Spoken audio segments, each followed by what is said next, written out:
Been asked to give some helpful tips on what it's like when you lose both of your parents in midlife. So my sister and I recently, both of our parents died 13 months apart. And I would say what's really important that when you're an adult child in your 40s to late 40s and both your parents in their 70s and they die, it can feel like a kind of disenfranchised grief because parents are really at that age, they're expected to die. So as much as you're grieving, sometimes life and people expect you to, quote unquote, move on real fast.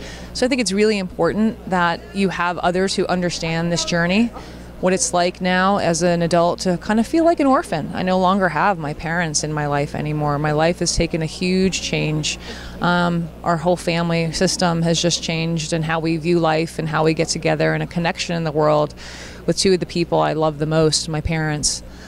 Secondly, I would say that it's really important because you may be also taking care of children yourself at this age when your parents may die, that it's really important to attend to your grief.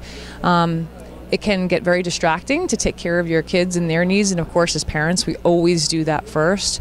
But I would say lean into your grief a little bit. Give yourself time to grieve. Give yourself time to care for yourself. Be compassionate. If you had a really close relationship with your parents and you just lost them, it's important for you to have that time to allow yourself to grieve as well too, while taking care of the family. And I would say number 3 is dealing with a lot of practical matters. My sister and I lived in different states, so we were both responsible for taking care of our parents' personal property and a lot of things that came along with the will. This can be a very challenging process, and I would encourage people that if your relationship with your sibling or siblings, to really strengthen up that relationship, because you're going to be working together in a business sense.